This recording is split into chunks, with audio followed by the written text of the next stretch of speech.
In this video, I'll be discussing the relatively unknown impact that your hotbar layout can have on your performance, as well as detailing optimal layouts for performing certain techniques. This video will get technical, but I can assure you that the information covered today will be valuable if you play any game mode that requires regularly switching between hotbar slots.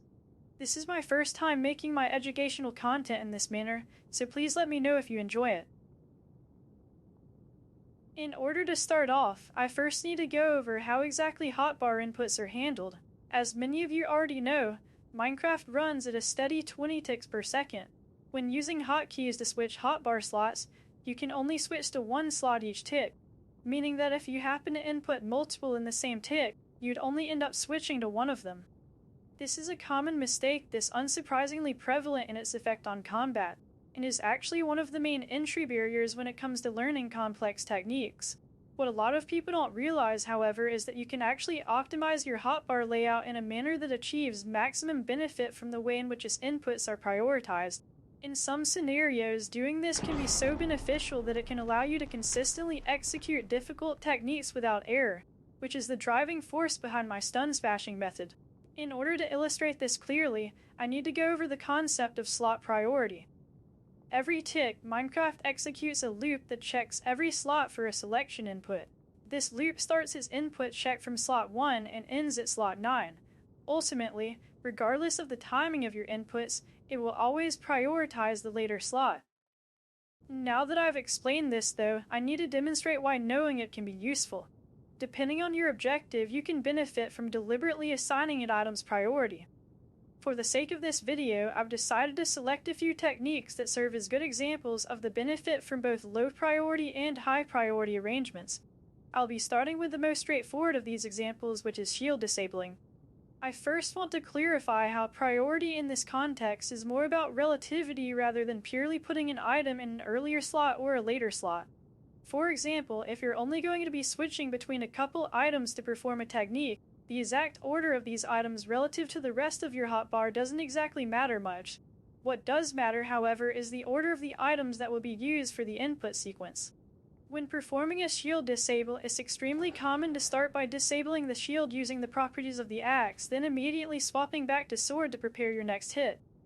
The speed at which you perform this sequence is important, since the faster you do it, the more damage and knockback output you'll have from your increased sword charge. The issue is, if your sword is in a higher priority slot than your axe, you might end up switching back to it too quickly, which would skip ever swapping to the axe and performing the shield disable altogether.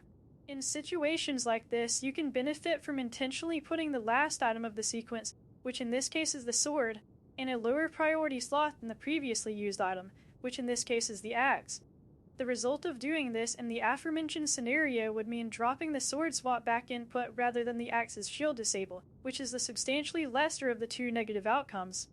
Now that you have a better idea of how hotbar priority can affect the execution of techniques, we can apply the same logic you just learned from shield disabling onto other strategies. For instance, it's better to put crystals in a lower priority slot than obsidian, since if you attempt to swap too quickly to them when inputting the combo, the obsidian will still be placed. While there are numerous other situations like this that can benefit from the same logic, some of these are definitely much more important than others.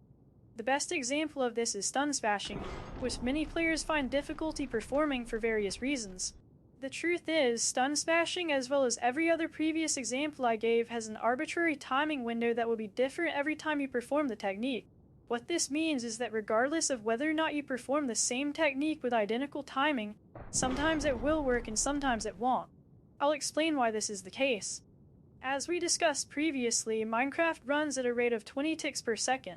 This means one tick is equivalent to 50 milliseconds. While this might not sound like much on the surface, it's actually very noticeable in gameplay. Most competitive games, for instance, handle inputs at a rate of at least 60 times per second, so you can imagine how 20 actually feels quite clunky. Part of the problem here is that whenever you input an action, you could be anywhere between your current tick. For example, if you input a shield disable on the last millisecond of your current tick, you will immediately be able to input a smash attack 1 millisecond later. If you were to do this same exact thing when your client is at the start of the tick, however, in order to avoid an input being dropped, you would be forced to wait 50 milliseconds before you could perform the smash attack. Your client is constantly in this loop, and could be anywhere in between at each moment you take action. Undoubtedly, this is one of the main reasons people have so much trouble with stun smashing, and is ultimately what led me to seek out a more reliable method to perform the technique. The overarching premise behind my stun smashing method is to deliberately create a tick lockout that prevents you from preemptively switching to the mace before the tick ends. The way in which I do this is by attacking and swapping to my axe in the same tick to perform a shield disable while ensuring my axe is at a higher priority than my mace. A lot of you may have noticed that I initiate this with my sword, however this is merely out of habit, and I would recommend starting from your current item in order to reduce an extra input. It's also worth knowing that you can still perform this technique without starting from another item, since even if you already have the axe selected, pressing its hotkey as if you were swapping to it will still create a tick lockout. Not only does creating a tick lockout prevent the error of switching slots too soon and fumbling your shield disable, but it also means you can reliably land a mace smash on the earliest possible tick by repeatedly pressing the input. It's worth noting that this same logic can be applied to all of the examples I mentioned earlier, such as swapping back to your sword on the earliest possible tick after a shield disable. Well, that wraps up about everything I wanted to go over in this video, so hopefully you were able to learn something useful from it. With that being said, thanks for watching.